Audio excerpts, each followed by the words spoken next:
ഇന്ന് നമ്മൾ പഠിക്കുന്നത് എലമെൻസിൻ്റെ റിയാക്ടിവിറ്റിയും പീരിയോഡിക് ടേബിളിലെ പൊസിഷനും തമ്മിലുള്ള ബന്ധമാണ്. ഒരു എലമെൻറ്റിൻ്റെ റിയാക്ടിവിറ്റി എന്നത് ഇലക്ട്രോണിക് കോൺഫിഗറേഷനെ ഡിപ്പെൻഡ് ചെയ്താണ് ഇരിക്കുന്നത്. നമ്മൾ കഴിഞ്ഞ ക്ലാസ്സിൽ കണ്ടിരുന്നു, പീരിയോഡിക് ടേബിളിൽ മെറ്റൽസ് പീരിയോഡിക് ടേബിളിൻ്റെ ലെഫ്റ്റിലാണ് ഒക്കുപ്പൈ ചെയ്യുന്നത്. നോൺ മെറ്റൽസ് പീരിയോഡിക് ടേബിളിൻ്റെ റൈറ്റ് ടോപ്പിലും. മെറ്റൽസ് റിയാക്ഷനിൽ പങ്കെടുക്കുമ്പോൾ ഇലക്ട്രോൺസ് ലോസ് ചെയ്യുകയാണ് ചെയ്യുന്നത്. എത്ര ഈസിയായി ഇലക്ട്രോൺസിനെ ഡൊണേറ്റ് ചെയ്യാൻ സാധിക്കുമോ ആ മെറ്റൽ അത്രയും റിയാക്റ്റീവായിരിക്കും. ഇലക്ട്രോണിനെ ലോസ് ചെയ്യാനുള്ള ടെൻഡൻസി നമ്മൾ അയണൈസേഷൻ എൻതാൽപ്പിയുമായി ബന്ധപ്പെടുത്തിയാണ് പറയാൻ സാധിക്കുന്നത്. അയണൈസേഷൻ എൻതാൽപ്പി ലോവർ ആണെങ്കിൽ അത്രയും എളുപ്പം ആ എലമെൻ്റ് ഇലക്ട്രോണിനെ ലോസ് ചെയ്യും അല്ലെങ്കിൽ ഡൊണേറ്റ് ചെയ്യും. നമുക്കറിയാം, പീരിയോഡിക് ടേബിളിൽ അയണൈസേഷൻ എൻതാൽപ്പി ഏറ്റവും കുറവ് ഫസ്റ്റ് ഗ്രൂപ്പിലെ എലമെൻസിനാണ്. ആൽക്കലി മെറ്റൽസിനാണ് ഏറ്റവും താഴ്ന്ന അയണൈസേഷൻ എൻതാൽപ്പി ഉള്ളത്. സോ ഏറ്റവും റിയാക്റ്റീവായ മെറ്റൽ എന്നത് ആൽക്കലി ഗ്രൂപ്പ് മെറ്റൽസ് ആയിരിക്കും. ആൽക്കലി ഗ്രൂപ്പ് എലമെൻസിന് അയണൈസേഷൻ എൻതാൽപ്പി ഏറ്റവും ലോവറാണ്. അതുകൊണ്ട് അത് വളരെ എളുപ്പം ഇലക്ട്രോണിനെ ലോസ് ചെയ്യുന്നു. സോ ആൽക്കലി മെറ്റൽസാണ് മോസ്റ്റ് റിയാക്റ്റീവായ മെറ്റൽസ്. അതേസമയം നോൺ മെറ്റൽസ് റിയാക്ഷനിൽ പങ്കെടുക്കുമ്പോൾ ഇലക്ട്രോണിനെ അക്സെപ്റ്റ് ചെയ്യുന്നു അഥവാ ഗെയിൻ ചെയ്യുന്നു.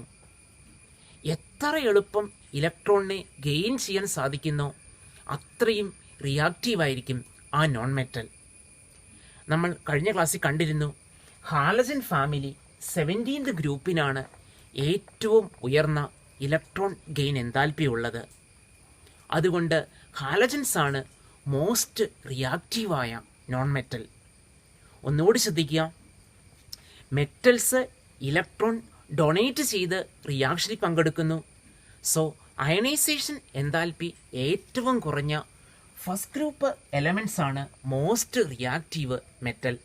അതിൽ തന്നെ ഏറ്റവും താഴെ വരുന്ന സീസിയവും ഫ്രാൻസിയവുമായിരിക്കും മോസ്റ്റ് റിയാക്റ്റീവ്. അതേസമയം നോൺ മെറ്റൽസ് ഇലക്ട്രോൺസ് അക്സെപ്റ്റ് ചെയ്താണ് റിയാക്ഷനിൽ പങ്കെടുക്കുന്നത്. ഇലക്ട്രോൺ ഗെയിൻ എൻതാൽപ്പി ഏറ്റവും കൂടിയ 17th ഗ്രൂപ്പാണ് മോസ്റ്റ് റിയാക്റ്റീവ് നോൺ മെറ്റൽ. അതിൽ തന്നെ ഫ്ലൂറിനും ക്ലോറിനുമായിരിക്കും മോസ്റ്റ് റിയാക്റ്റീവ് നോൺ മെറ്റൽ. ഇതേപോലെ എലമെൻറ്റിൻ്റെ ഓക്സൈഡിൻ്റെ അസിഡിക് അല്ലെങ്കിൽ ബേസിക് നേച്ചർ പീരിയോഡിക് ടേബിളിലെ പൊസിഷനുമായി ബന്ധപ്പെടുത്തി നമുക്ക് എക്സ്പ്ലെയിൻ ചെയ്യാൻ സാധിക്കും. പീരിയോഡിക് ടേബിളിൽ ലെഫ്റ്റിൽ വരുന്ന എലമെൻസിൻ്റെ ഓക്സൈഡ്സ് വാട്ടറിൽ ഡിസോൾവ് ചെയ്താൽ സ്ട്രോങ് ആൽക്കലി ലഭിക്കും.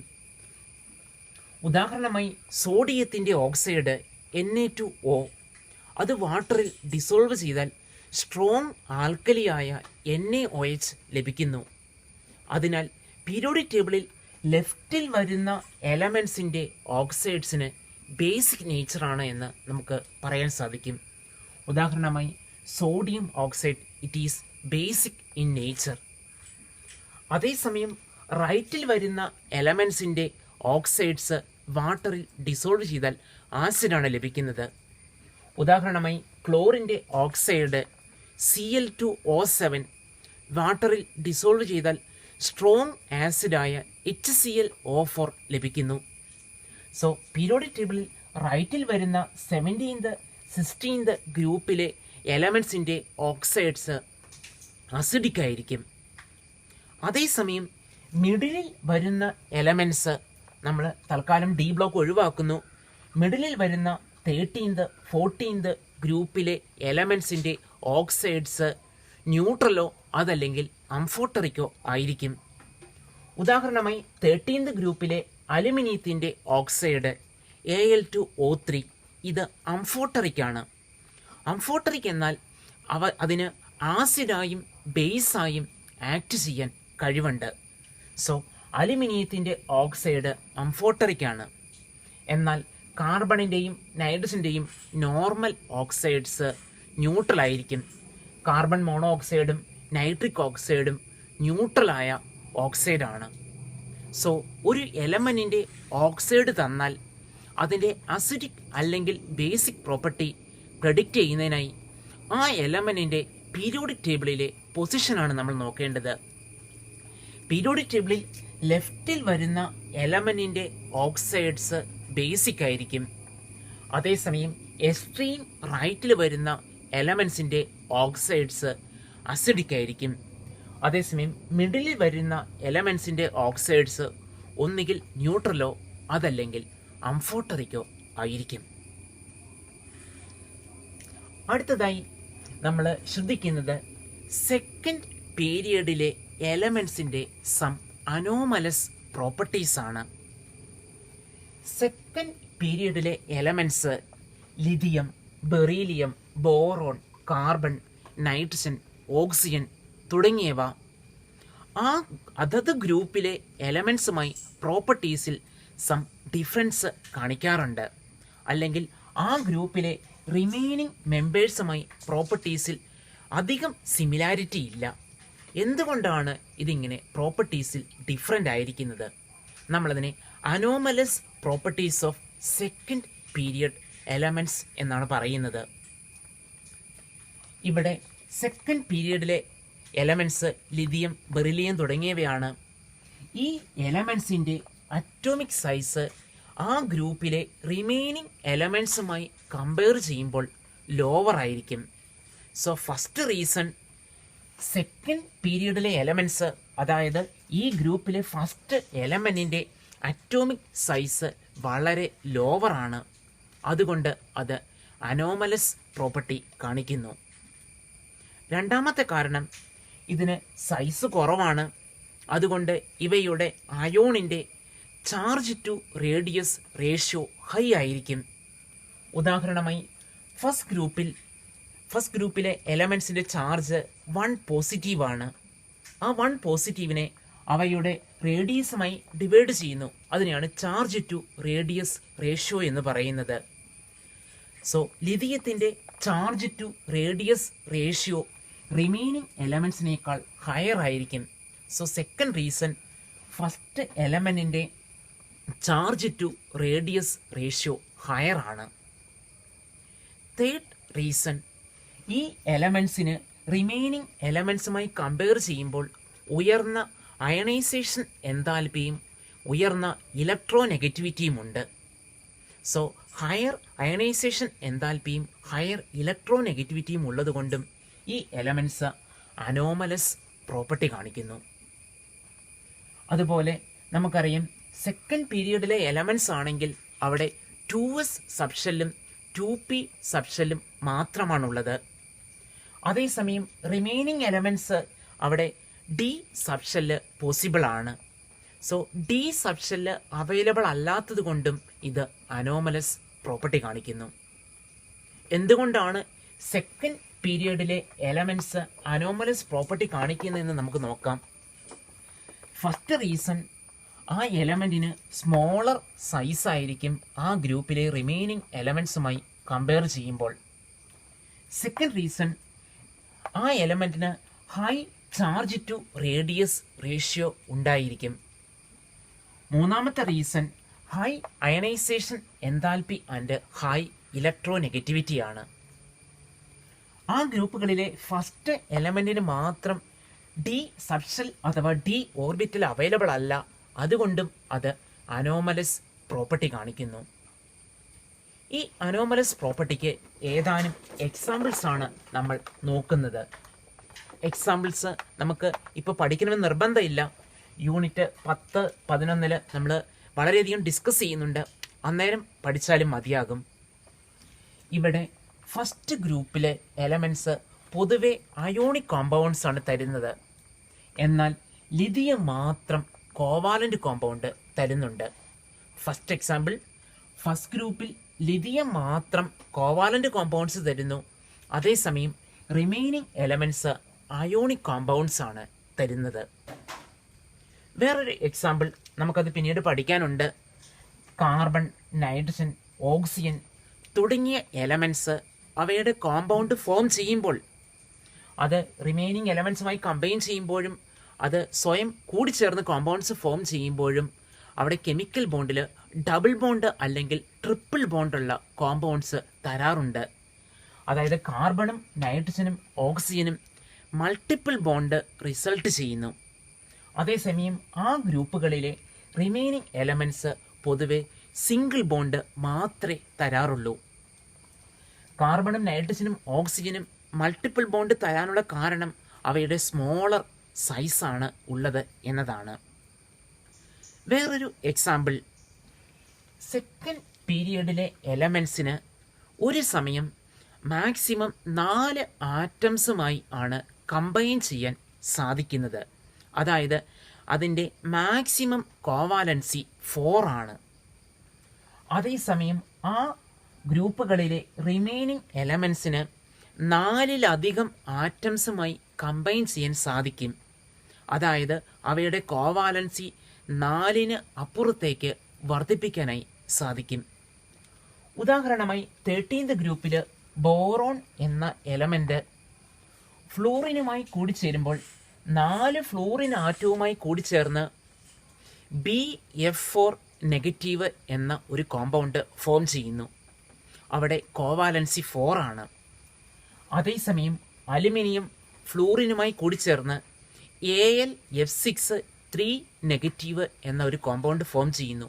അവിടെ കോവാലൻസി 6 ആണ്. അതിൻ്റെ കാരണം നമുക്ക് പരിശോധിക്കാം. BF4 നെഗറ്റീവ് എന്ന കോമ്പൗണ്ട് തരുന്നു. അതേസമയം അലുമിനിയം AlF6 3 നെഗറ്റീവ് എന്ന കോമ്പൗണ്ടാണ് തരുന്നത്. ബോറോൺ അറ്റോമിക് നമ്പർ 5 ആണ്. എൻ്റെ electronic configuration 1s2 2s2 2p1 എന്നാണ്. അലുമിനിയം അറ്റോമിക് നമ്പർ 13 ആണ്. Configuration 1s2 2s2 2p6 3s2 3p1 എന്നാണ്. ബോറോണിൽ ഔട്ടർമോസ്റ്റ് ഷെൽ എന്ന് പറയുന്നത് സെക്കൻഡ് എനർജി ലെവലാണ്. അവിടെ ഒരു 2s ഓർബിറ്റലും 3 2p ഓർബിറ്റലുമാണ് ഉള്ളത്. നമ്മൾ സബ്ഷെല്ലിനെ പറയുന്ന വേറൊരു പേരാണ് ഓർബിറ്റൽ. ഇത് നമ്മൾ ഡീറ്റെയിൽഡായി സെക്കൻഡ് ചാപ്റ്ററിൽ പഠിക്കേണ്ടതായിരുന്നു. സോ ബോറോണിന് സെക്കൻഡ് എനർജി ലെവലിൽ ഒരു S ഓർബിറ്റലും 3 p ഓർബിറ്റലുമാണ് അവൈലബിൾ ആയിട്ടുള്ളത്. അവിടെ മാക്സിമം 4 ഓർബിറ്റലേ ഉള്ളൂ. അതുകൊണ്ട് അതിന് 4 അതർ ആറ്റംസുമായി ബോണ്ടിങ്ങിൽ ഏർപ്പെടാൻ സാധിക്കുന്നു. അതിൻ്റെ മാക്സിമം കോവാലൻസി എന്ന് പറയുന്നത് 4 ആണ്. ഇവിടെ ബോറോൺ 4 ഫ്ലൂറിൻ ആറ്റവുമായി കൂടിച്ചേർന്നിരിക്കുന്നു. Maximum covalency 4. അതേസമയം അലുമിനിയം ഔട്ടർമോസ്റ്റ് ഷെല്ലിൽ 3s സബ്ഷെല്ലുണ്ട്, 3p സബ്ഷെല്ലുണ്ട്. വേണമെങ്കിൽ വേക്കൻ്റ് ആയ ഒരു 3d സബ്ഷെല്ലും അവൈലബിൾ ആണ്. ഒരു S orbital, 3 p orbital, then d ഓർബിറ്റലും അവൈലബിൾ ആണ്. അതുകൊണ്ട് അതിൻ്റെ കോവാലൻസി 4-ന് അപ്പുറത്തേക്ക് വർദ്ധിപ്പിക്കാനായി സാധിക്കും. ഇവിടെ അലുമിനിയം 6 ഫ്ലൂറിൻ ആറ്റവുമായി കൂടിച്ചേരുന്നു. അതിൻ്റെ കോവാലൻസി 6 ആണ്. ഈ എക്സാമ്പിൾസ് നമ്മൾ ഇനി വരാൻ പോകുന്ന ചാപ്റ്ററുകളിൽ ഡീറ്റെയിലായി പഠിക്കാനുണ്ട്. നമ്മൾ കണ്ടിരുന്നു സെക്കൻഡ് പീരിയഡിലെ എലമെൻറ്റ്സ് ആ ഗ്രൂപ്പിൽ സിമിലാരിറ്റി കാണിക്കുന്നില്ല, അല്ലെങ്കിൽ ആ ഗ്രൂപ്പിലെ എലമെൻറ്റ്സുമായി പ്രോപ്പർട്ടീസിൽ സം ഡിഫറൻസ് ഉണ്ട്. അതേസമയം ഈ എലമെൻറ്റ്സ് അവയുടെ തൊട്ടടുത്ത ഗ്രൂപ്പിലെ നെക്സ്റ്റ് പീരിയഡിലെ എലമെൻറ്റുമായി പ്രോപ്പർട്ടീസിൽ സം സിമിലാരിറ്റി കാണിക്കുന്നുണ്ട്. ഉദാഹരണമായി ലിഥിയം അതിൻ്റെ തൊട്ടടുത്ത ഗ്രൂപ്പിലെ നെക്സ്റ്റ് എലമെൻ്റായ മഗ്നീഷ്യവുമായി പ്രോപ്പർട്ടീസിൽ സിമിലാരിറ്റി കാണിക്കുന്നു. സെക്കൻഡ് ഗ്രൂപ്പിലെ ബെറീലിയം അതിൻ്റെ തൊട്ടടുത്ത ഗ്രൂപ്പിലെ നെക്സ്റ്റ് മെമ്പറായ അലുമിനിയവുമായി പ്രോപ്പർട്ടീസിൽ സം സിമിലാരിറ്റി കാണിക്കുന്നു. ഇവിടെ ബോറോൺ അതിൻ്റെ നെക്സ്റ്റ് ഗ്രൂപ്പിലെ നെക്സ്റ്റ് പീരിയഡിലെ സിലിക്കൺ എന്ന എലമെൻറ്റുമായി പ്രോപ്പർട്ടീസിൽ സിമിലാരിറ്റി കാണിക്കുന്നു. സോ ഈ എലമെൻറ്റ്സ് അതിൻ്റെ തൊട്ടടുത്ത ഗ്രൂപ്പിലെ ഡയഗണൽ നെയ്ബേഴ്സുമായി പ്രോപ്പർട്ടീസിൽ സിമിലാരിറ്റി കാണിക്കുന്നുണ്ട്. ഇതിനെ ഡയഗണൽ റിലേഷൻഷിപ്പ് എന്നാണ് പറയുന്നത്. സോ ലിഥിയം മഗ്നീഷ്യവുമായി ഡയഗണൽ റിലേഷൻഷിപ്പ് കാണിക്കുന്നു. ബെറീലിയം അലുമിനിയവുമായി ഡയഗണൽ റിലേഷൻഷിപ്പ് കാണിക്കുന്നു. ബോറോൺ സിലിക്കണുമായി ഡയഗണൽ റിലേഷൻഷിപ്പ് കാണിക്കുന്നു. എന്തുകൊണ്ടാണ് ഈ എലമെൻറ്റ്സ് അതിൻ്റെ ഡയഗണൽ നെയ്ബേഴ്സുമായി പ്രോപ്പർട്ടീസിൽ സിമിലാരിറ്റി കാണിക്കുന്നത്? നമ്മൾ കണ്ടിരുന്നു, ഒരു ഗ്രൂപ്പിൽ താഴോട്ട് വരുന്തോറും അറ്റോമിക് സൈസ് ഇൻക്രീസ് ചെയ്യുന്നു, പീരിയഡിൽ വലത്തോട്ട് പോകുമ്പോൾ അറ്റോമിക് സൈസ് ഡിക്രീസ് ചെയ്യുന്നു. സോ ഡയഗണലായി പരിഗണിക്കുമ്പോൾ ആ വേരിയേഷൻ ക്യാൻസൽ ചെയ്യപ്പെടും. അതായത് ലിഥിയത്തിൻ്റെയും മഗ്നീഷ്യത്തിൻ്റെയും അറ്റോമിക് സൈസ് ഏറെക്കുറെ സിമിലർ ആണ്. അതുപോലെ ബെറിലിയത്തിൻ്റെയും അലുമിനിയത്തിൻ്റെയും അറ്റോമിക് അല്ലെങ്കിൽ അയോണിക് സൈസ് സിമിലർ ആണ്. സോ ഇത് ഡയഗണൽ റിലേഷൻഷിപ്പ് കാണിക്കാനുള്ള കാരണം ഇവയ്ക്ക് ഡയഗണൽ നെയ്ബേഴ്സിന് സിമിലർ അറ്റോമിക് അല്ലെങ്കിൽ അയോണിക് സൈസ് ആണ് ഉള്ളത് എന്നതാണ്. അതുപോലെ ഇലക്ട്രോനെഗറ്റിവിറ്റി ഗ്രൂപ്പിൽ താഴോട്ട് വരുംതോറും കുറയും, പീരിയഡിൽ വലത്തോട്ട് പോകുമ്പോൾ കൂടും. സോ ഡയഗണലായി സിമിലർ ഇലക്ട്രോനെഗറ്റിവിറ്റി ആയിരിക്കും. സോ ഈ എലമെൻറ്റ്സ് ഡയഗണൽ റിലേഷൻഷിപ്പ് കാണിക്കാനുള്ള കാരണം ആ ഡയഗണൽ നെയ്ബേഴ്സിന് സിമിലർ ഇലക്ട്രോനെഗറ്റിവിറ്റി അതുപോലെ സിമിലർ അറ്റോമിക് സൈസ് ആണ് ഉള്ളത് എന്നതാണ്. നമുക്ക് ഡയഗണൽ റിലേഷൻഷിപ്പ് ഏതെല്ലാം എലമെൻറ്റ്സ് ആണ് കാണിക്കുന്നതെന്ന് പീരിയോഡിക് ടേബിൾ നോക്കി പഠിക്കാൻ പറ്റും. സെക്കൻഡ് പീരിയഡിലെ elements lithium, beryllium, boron, carbon, nitrogen, oxygen തുടങ്ങിയവയാണ്. നെക്സ്റ്റ് പീരിയഡിലെ elements sodium, magnesium, aluminium, silicon, phosphorus. നമ്മളൊരു പർട്ടിക്കുലർ എലമെൻ്റ് പരിഗണിച്ചാൽ അതിൻ്റെ diagonal neighbour say lithium and magnesium, ഇത് ഡയഗണൽ റിലേഷൻഷിപ്പ് കാണിക്കും. സോ ഡയഗണൽ റിലേഷൻഷിപ്പ് കാണിക്കുന്ന ഒരു ജോഡി എലമെൻറ്റ്സ് ആണ് ലിഥിയം ആൻഡ് മഗ്നീഷ്യം. അതുപോലെ ബെറിലിയം ആൻഡ് അലുമിനിയം, അത് ഡയഗണൽ റിലേഷൻഷിപ്പ് കാണിക്കുന്നു. ബോറോണും സിലിക്കണും ഡയഗണൽ റിലേഷൻഷിപ്പ് കാണിക്കുന്നുണ്ട്.